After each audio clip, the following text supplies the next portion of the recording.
रतनपुरी गांव में एक गरीब मोची शिवा रहता था। दिन भर सड़क पर बैठने के बाद भी वो खाने लायक भी नहीं कमा पाता, जिससे घर की हालत बहुत खराब थी। एक दिन घर में सारा राशन खत्म हो गया। तब उसकी पत्नी वंदना अपने पति से बोली, सुनिए जी, अब घर का गुजारा नहीं हो पा रहा, बच्चे भी भूख से मर रहे हैं, आप कुछ और काम ढूंढ लीजिए ना। हाँ, तुम सही कह रही हो।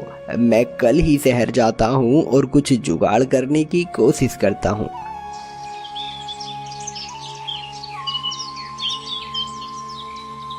अगले दिन शिवा अपने कुछ जुड़े हुए सिक्कों में से कुछ अपनी पत्नी को देकर कहता है, ये लो, इनसे कुछ दिन का घर का खर्च निकल जाएगा। जैसे ही शहर में काम लग जाएगा मैं भिजवाता रहूंगा। ठीक है जी। शिवा कुछ बचे हुए सिक्के लेकर शहर पहुंच जाता है और अपना ठिया नीचे जमीन पर बिछाकर जूते की दुकान लगा लेता है। कई दिन बीत जाते हैं पर थोड़ी भी कमाई नहीं होती।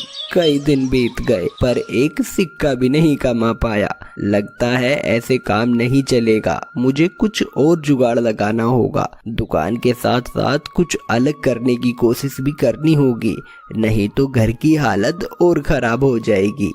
रोजाना की तरह आज भी वो अपनी दुकान लगाए बैठा था। तभी एक आदमी जिसका नाम महेंद्र था उसकी दुकान पर आता है। अरे भाई, ये मेरा जूता टूट गया है, बहुत कीमती है, बाहर से मंगवाया है, इसे ठीक कर दो पर ध्यान रहे ये खराब ना हो जाएगा साहिब, पर इसमें थोड़ा समय लगेगा, आप कल ले लीजिएगा। ठीक है, मैं कल आता हूँ, तुम तैयार रखना बस। शिवा महेंद्र के जूतों को अच्छे से बनाने लगता है। अगले दिन जब महेंद्र शिवा की दुकान पर आकर बोला, क्या भाई मेरे जूते तैयार हो गए क्या? हाँ साहिब, ये देखिए। जैसे ही महेंद्र ने वो जूते देखे तो उसकी आंखें हैरत से फैल गईं।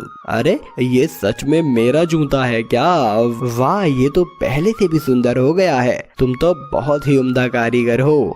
धन्यवाद साहिब, पर क्या फायदा, कोई पूछता ही नहीं। यहाँ पर इतनी सारी दुकान है, मैं यहाँ नया हूँ तो कोई आता ही नहीं। मैं तुम्हारी मदद कर सकता हूँ। तुम्हें अपना ठिया यहाँ नहीं बल्कि किसी ऐसी जगह लगाना चाहिए जहाँ लोगों को तुम्हारी जरूरत हो। ये तो आपने एकदम सही कहा साहिब, मैं सोचूंगा इस बारे में। ठीक है, फिर मैं चलता हूँ। ये लो पूरे 2 तांबे के सिक्के, मेरे जूते नए करने के लिए। सिक्के देने के बाद महेंद्र वहां से चला जाता है और बहुत सोचने के बाद शिवा के दिमाग में एक आइडिया आया। क्यों ना मैं अपना ठिया सरकारी अस्पताल के बाहर लगाऊं?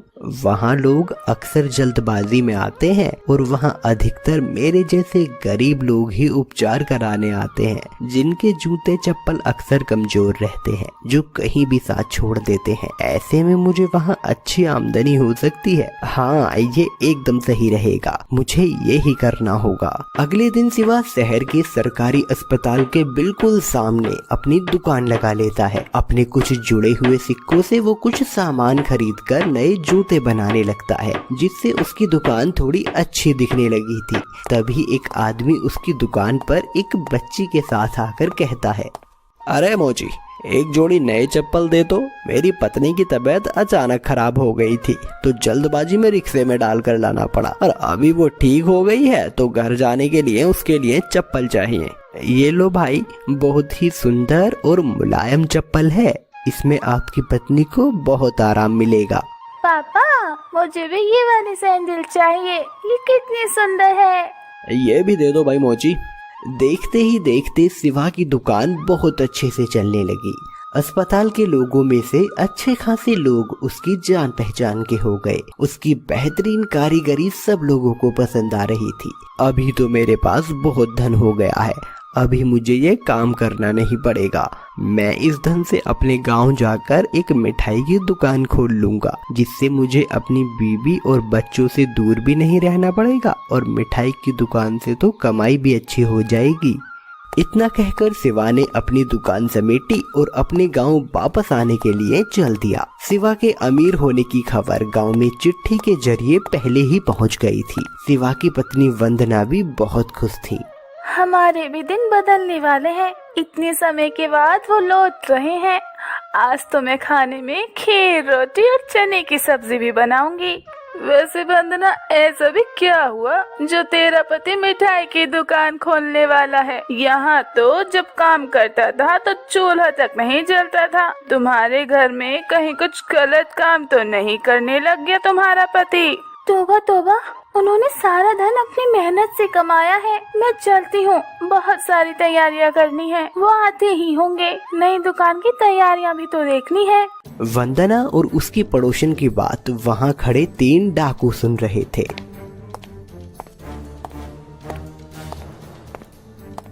हम तो यहाँ डाका डालने आए थे, पर डाका कहाँ डालना है इन्होंने तो खुद ही बता दिया। पर सरदार, वो हमें मिलेगा कहाँ और हम उसे कैसे ढूंढेंगे? ओ जग्गा, तू भी ना एक नंबर का मूर्ख है। तूने सुना नहीं उसकी पत्नी ने क्या कहा? वो शहर से इस गांव में आने वाला है। हमें गांव की सरहद पर पहुंचना चाहिए। जैसे ही वो आएगा हम उससे सारा धन लूट लेंगे। वाह मेरे भीमा डाकू, ये हुई ना एक असली डाकू वाली बात। चलो तो फिर देरी किस बात की है, चलते हैं।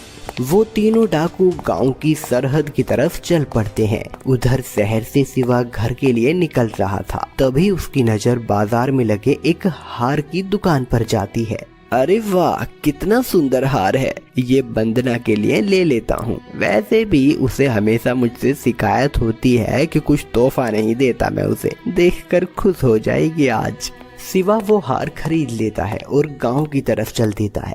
जैसे ही वो गांव की सरहद पर पहुंचा तो वहां दूर दूर तक कोई नहीं था। अचानक से पेड़ों के पीछे छुपे वो तीनों डाकू शिवा को आकर घेर लेते हैं। बहुत सारा धन कमा कर लाया है ना शिवा शहर से, और इस धन से मिठाई की दुकान भी करने वाला है, पर वो दुकान अब ना हो पाएगी। ला, सारा धन हमें दे दे। अरे ये मेरी मेहनत की कमाई है भाई, मुझे अपनी दुकान करनी है, मुझे जाने दीजिए। हम भी तो मेहनत से ही तुझसे लेना चाहते हैं ना। ला, ये पोटली हमें दे दे। शिवा समझ गया था कि ये लोग मानने वाले नहीं हैं। वो मन में खुद से बोला, मुझे कुछ तो करना होगा, ये लोग ऐसे तो नहीं मानेंगे। शिवा जोर जोर से हंसने लगता है। उसे ऐसा हंसता देख सारे डाकू हैरान रह जाते हैं। क्या हुआ, तुम हंस क्यों रहे हो? मैं तुम लोगों की नादानियों पर हंस रहा हूँ। तुम्हें मेरी इस छोटी सी पोटली की पड़ी है? क्या मतलब है तुम्हारा? हम कुछ समझे नहीं। ठीक है, मैं सब बताता हूँ। ये धन मैंने कमाया नहीं है, बल्कि मैं कहीं से चुरा कर लाया हूँ। वहाँ और भी बहुत धन है, अगर तुम्हें ये लेना है तो ले लो, पर फिर मैं उस जगह का पता बिल्कुल नहीं बताऊंगा। क्या तुम सच कह रहे हो? क्या तुम्हें अब भी शक है? अब से पहले कभी किसी मोची के पास इतना धन देखा है? ये सुनकर सारे डाकू खुश हो जाते हैं। बताओ कहाँ है वो जगह, हमें भी बहुत सारा धन चाहिए। इस गांव के बराबर वाले गांव के आखिरी हिस्से में एक अंधेरी गुफा है।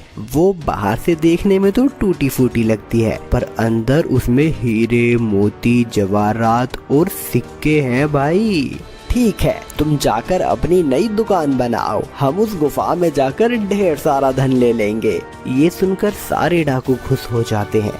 शिवा उनका मूर्ख बनाकर अपने गांव चला जाता है और वो तीनों डाकू उस गांव में चले जाते हैं और तीनों उस गांव के आखिरी हिस्से में उस गुफा के सामने पहुंच जाते हैं। अब हमारे पास भी बहुत सारा धन होगा और बहुत दिन तक डाका डालने की जरूरत ही नहीं। लेकिन सरदार, ये तो बहुत डरावनी दिख रही है बाहर से, अंदर अंधेरा भी है, हम इसके अंदर कैसे जाएंगे? तू हमेशा मूर्ख ही रहना, अगर अंधेरे और डर को देखेंगे तो धन कैसे मिलेगा? तू मेरा समझदार साथी है भीमा, मैं तुझे धन में से ज्यादा हिस्सा दूंगा। मैं सरदार हूँ तो मैं यहीं से देखूंगा और तुम दोनों इस गुफा के अंदर जाओ और धन लेकर आओ।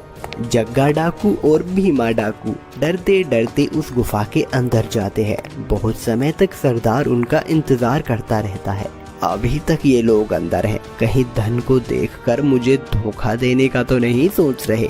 मुझे खुद अंदर जाकर देखना होगा। जैसे ही सरदार अंदर जाने लगा तो भीमा और जग्गा दोनों भागते हुए बाहर आ रहे थे। उनके कपड़े फटे हुए थे। क्या हुआ ये? तुम दोनों ऐसे हाफ क्यों रहे हो? और तुम दोनों के कपड़े भी फटे हुए हैं। और सबसे पहले ये बताओ धन कहाँ है? उस मोची ने हमारा मूर्ख बनाया है सरदार। गुफा के अंदर कोई धन नहीं है, बल्कि कुछ बंदर है जो हमारे पीछे पड़ गए। उन्हीं से बचाते हुए हम भाग कर आए हैं। क्या? उस मोची ने हमें बेवकूफ बनाया? उसे तो सबक सिखाना ही पड़ेगा। चलो उसके गांव, उसके घर चलते हैं। वो तीनों डाकू शिवा के घर की तरफ चल देते हैं। वहीं शिवा भी अपनी पत्नी और बच्चों के पास पहुंच गया था। शिवा ने धन अपनी पत्नी को देकर कहा, ये सारा धन तिजोरी में रख दो, कल निकाल कर सामान लाऊंगा और मिठाई की दुकान लगाऊंगा। ठीक है जी।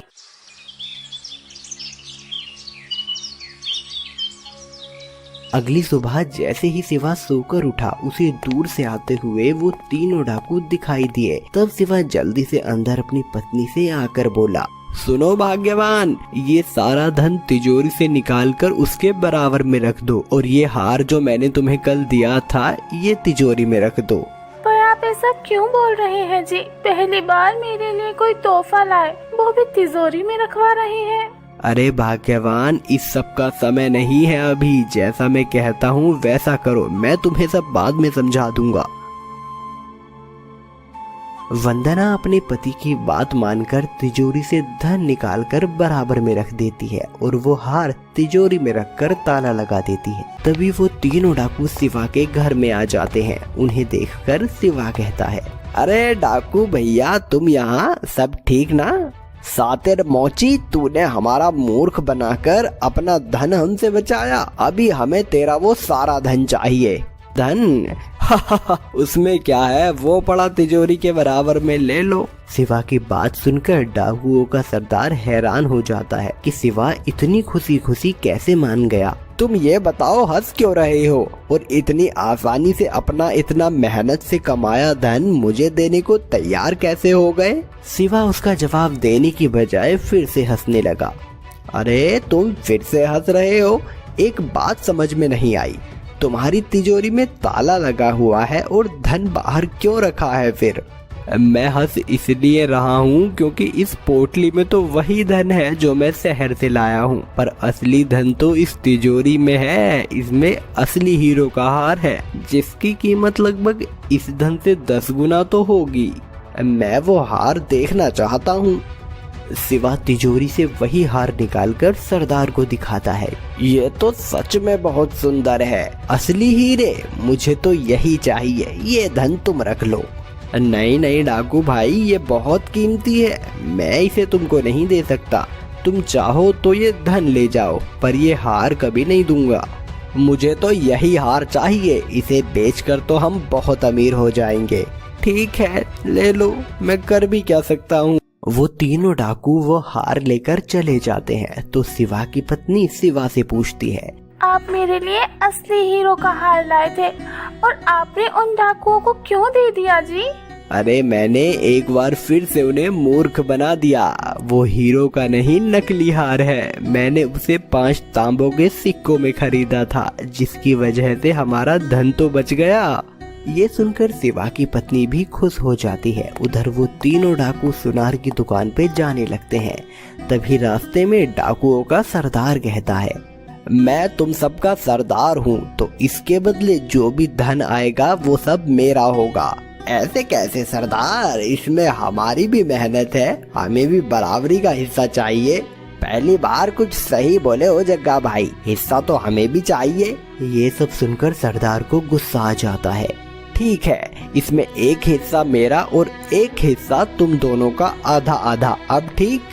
भीमा और जग्गा भी सरदार की बात मान लेते हैं और तीनों सुनार की दुकान पर जा पहुंचते हैं। सुनार उन्हें देखते ही बोला, अरे क्या बात है सरदार जी, चेहरे पर बड़ी खुशी है, लगता है बड़ा खजाना हाथ लग गया। हाँ ऐसा ही समझ लो, हीरो का हार लेकर आया हूँ, ये देखो और बताओ इसकी कितनी कीमत मिलेगी। सुनार वो हार लेकर उसे गौर से देखने लगता है। उसे देखने के बाद जोर जोर से हंसने लगता है। क्या हुआ, अब तुम क्यों हंस रहे हो ऐसे? ये हार नकली है, इसका तो मैं एक सिक्का भी ना दूं। ये सुनकर उन डाकुओं को बहुत गुस्सा आ जाता है। एक बार फिर उस मोची ने हमें मूर्ख बना दिया। मानना पड़ेगा, उस मोची के दिमाग में चतुराई तो बहुत है। तुम हमेशा जब भी मुंह खोलना गलत गलत ही खोलना। देखा नहीं सरदार कितने गुस्से में है। जहां उन डाकुओं ने हार का स्वाद चख लिया था, वहीं मोची ने बड़ी ही चतुराई से अपना धन बचा लिया और उससे गांव की सबसे बड़ी मिठाई की दुकान कर ली।